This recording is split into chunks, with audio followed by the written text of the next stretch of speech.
C'est important de savoir que le TBI est accessible partout dans votre ordinateur. Donc, tous les logiciels que vous utilisez normalement sont encore accessibles avec le TBI. Sauf que maintenant, vous n'êtes plus contraint en arrière de votre ordinateur et la souris. Vous pouvez utiliser vos doigts pour faire des captures dans Audacity comme on le faisait avant. Et je pourrais sélectionner des extraits et les couper comme je le faisais avant. Donc, avec mon doigt, tout simplement.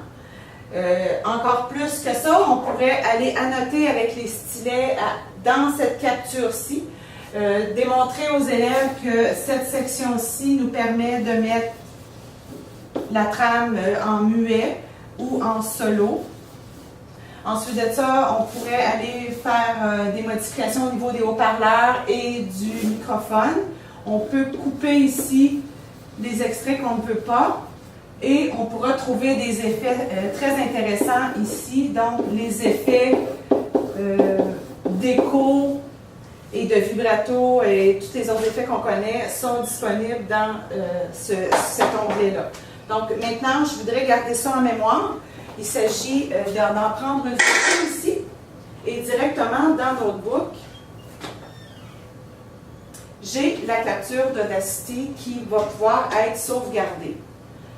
Parce que là, ça m'a ouvert un fichier Notebook qui s'appelle sans titre pour le moment, mais je vais le sauvegarder pour une future utilisation.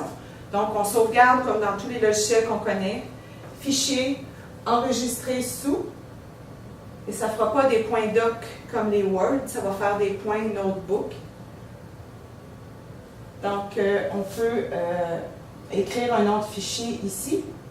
Et pour prouver que je ne suis pas obligée d'aller au clavier, je vais utiliser le bouton qui est ici, qui a une icône de clavier. Donc, je vais faire apparaître mon clavier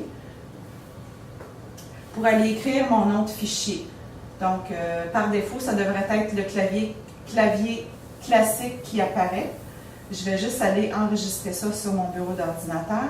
Donc, je vais nommer mon fichier Notebook hors com. Parce que c'est ça que je fais aujourd'hui avec mon collègue François. Et je vais, vous voyez ici, ça a écrit le nom du fichier. Je n'ai qu'à faire Entrée. Et maintenant, mon fichier s'appelle Arcom. Donc, maintenant, j'ai mon annotation d'Audacity que je peux conserver, que je peux remettre à mes élèves, que je peux envoyer en fichier. C'est sûr que l'élève, pour ouvrir ce fichier Notebook-là, doit avoir Notebook. Mais on peut exporter ce fichier Notebook en PDF. Puis tout à l'heure, on va même aller voir sur un site web, on peut ouvrir des fichiers Notebook. Notebook, une version allégée, est en ligne. Donc, toutes les notes du jour pourraient être fournies aux élèves, puis ils pourraient les récupérer en allant sur ce site web-là, ouvrir le fichier Notebook, le modifier, en prendre des notes aussi. Donc, ce que j'ai fait jusqu'à présent, c'est que je suis allée dans un logiciel que j'avais déjà sur mon ordinateur. En prenant le stylet, je peux annoter et prendre une photo de la couche d'encre qui m'amène tout ça dans Notebook.